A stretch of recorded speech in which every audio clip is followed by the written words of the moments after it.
अस्सलामुअलैकुम दोस्तों, आइए देखते हैं हिंदू के सवाल पर डॉक्टर जाकिर नाइक क्या कहते हैं। देखिए इस वीडियो में। तो मेरा सवाल ये है कि क्या कुरान ही ऐसा किताब है, कोई दूसरा किताब नहीं है जो दूसरे जाति दूसरे धर्म के लिए उसका इंस्ट्रक्शनल मैनुअल होगा? भाई साहब ने बहुत अच्छा सवाल पूछा है। उन्होंने कहा है कि मैंने मेरे तकरीर में कहा कि कुरान सारी जाति के लिए इंस्ट्रक्शन मैनुअल है। मैंने मेरे तकरीर में कहा कि कुरान सारे इंसानों के लिए इंस्ट्रक्शन मैनुअल है।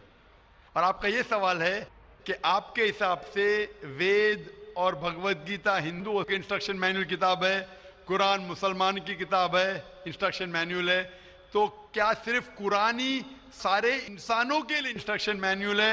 ऐसी कोई और किताब है कहने? ये सवाल बहुत अच्छा है। इसका जवाब कुरान मजीद में अल्लाह ताला फरमाते, सूरह राद में सूरा नंबर 13 आयत नंबर 38 में अल्लाह ताला फरमाते लिकुल्ली अजलिन किताब, कि हर दौर में अल्लाह ने एक किताब नाजिल की।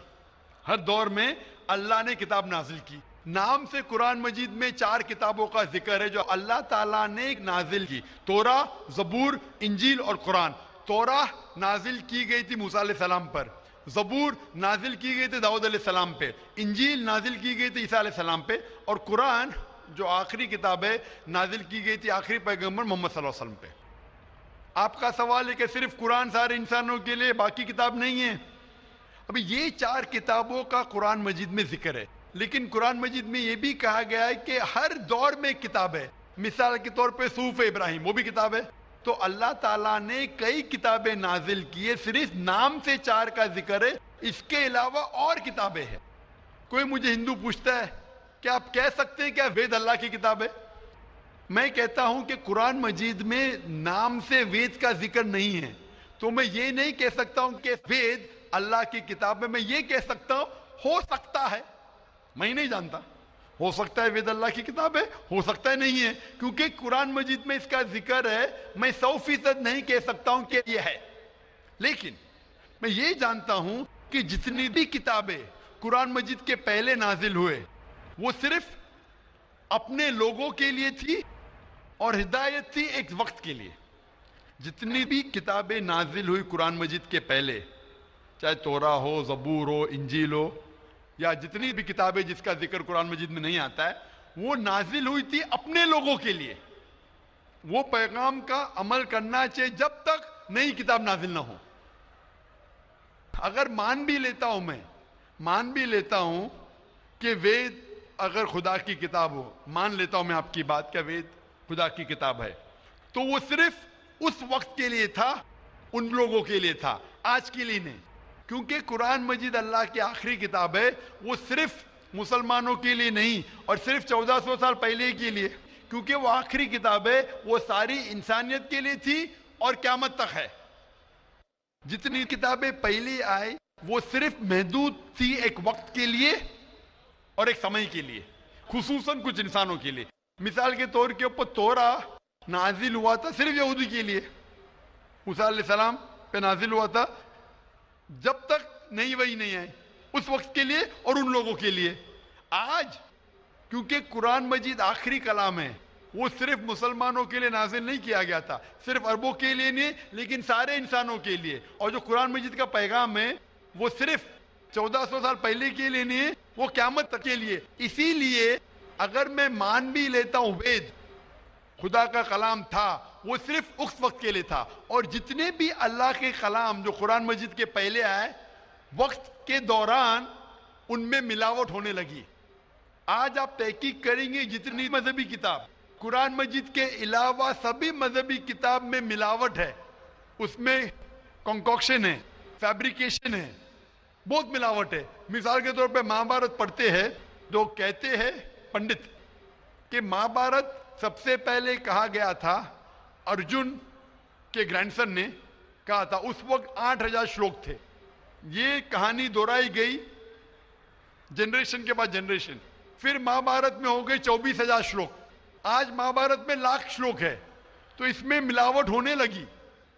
आज आप देखेंगे महाभारत टेलीविजन पर, उसके अंदर बैकग्राउंड में मारुति कार भी जा रही है, ये और एक मिलावट है, मारुति कार महाभारत में।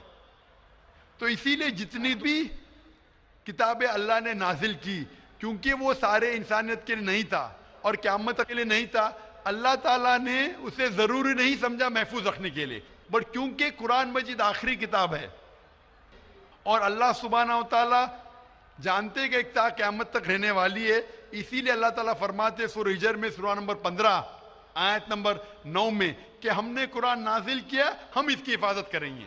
तो इसीलिए ये कहना कि बाकी किताब, तो आज कुरान मजीद सिर्फ मुसलमानों के लिए नहीं, सारे इंसानों के लिए, चाहे आप हिंदुस्तान में रह रहे हो, चाहे पाकिस्तान में जी रहे हो, चाहे सऊदी अरेबिया में, चाहे अमेरिका में, चाहे यूके में, चाहे आप हिंदू मजहबी खानदान में पैदा हो या ईसाई खानदान में पैदा हो या मुसलमान खानदान में पैदा हो, आज सारे इंसानों को अल्लाह के आखिरी पैगाम कुरान मजीद पढ़ना चाहिए, उस पर अमल करना चाहिए, उसकी बात मानना चाहिए।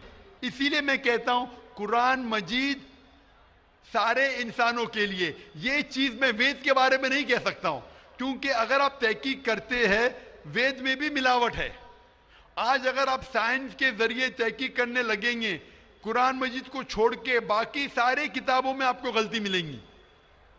तो ये गलती मैं अल्लाह को मंसूब नहीं कर सकता हूं। मैं नहीं कह सकता हूं ये गलती भगवान ने की, ईश्वर ने की, अल्लाह ने की, क्योंकि ये जितनी किताबें कुरान मजीद के पहले आए वो सिर्फ महदूद थी कुछ लोगों के लिए और महदूद थी वक्त के लिए। अल्लाह ने, भगवान ने, ईश्वर ने इसे महफूज रखने की जरूरत नहीं समझी। आज क्योंकि कुरान मजीद आखिरी पैगाम है अल्लाह का, अल्लाह ताला खुद कहते हैं कि वो महफूज रखेंगे। इसीलिए मैं कहता हूं कुरान मजीद एक वाहिद किताब है सारी दुनिया में जो सारे इंसानों के इंस्ट्रक्शन मैन्युअल है, मेरी भी और आपकी भी। Hope the answer the question brother. Thank you sir. तो आप मानते हैं कि कुरान मजीद आपकी इंस्ट्रक्शन मैन्युअल है भाई साहब? जी सर मानते हैं। आप मानते हैं कि खुदा एक है? वो ठीक ही बना है, खुदा एक ही है। हम मानते हैं कि आप मानते हैं बुत परस्ती गलत है? ना वो नहीं मानते, हम मानते हैं कि ना मानते मूर्ति पूजा गलत है? सर हम मानते हैं कि हमारा ईश्वर एक ही है, यही हम मानते हैं। आप मानते हैं ईश्वर एक, लेकिन आप मानते हैं कि ईश्वर की मूर्ति है? मेरा एक दूसरा सवाल है इसके भाई लिए। साहब मैं आपसे पूछना चाहता हूं कि आप मानते हैं ईश्वर की मूर्ति है क्या नहीं? वही उसी के विषय में मेरा एक सवाल है सर। हाँ पूछिए भाई साहब। सर अगर आप बोलते हैं कि ईश्वर की कोई मूर्ति नहीं होना चाहिए तो मैं नहीं कह रहा हूं, वेद कह रही है। हाँ वेद कह रही है ना तस्य प्रतिमा अस्ति, तो उस सर ईश्वर का कोई अक्स नहीं। सर मेरा सवाल है, अगर ईश्वर की कोई मूर्ति नहीं है तो हम भक्त होके जो ये दाढ़ी मूछे रखते हैं, तो हम भक्त होके अपना हम काहे ऐसा फैशन चीज रखते हैं? भाई साहब का सवाल है अगर ईश्वर का कोई अक्स नहीं है तो हम भक्त होके दाढ़ी मूछ क्यों रखते? क्योंकि हम ईश्वर नहीं है ना। ईश्वर का आकार नहीं, कोई अक्स नहीं है, हमारा तो अक्स है ना। तो ईश्वर हमारे खालिक है, हमारे रब है, हम थोड़ी ईश्वर है। तो हम दाढ़ी मूछ रखते हैं क्योंकि कुछ लोग दाढ़ी मूछ रखते हैं अच्छा रखने के लिए, कोई दूसरे वजह के रखते। इंशाअल्लाह तीसरे दिन जो है ये पीस कन्वेंशन का, उसमें इसका डिटेल जवाब दिया जाएगा।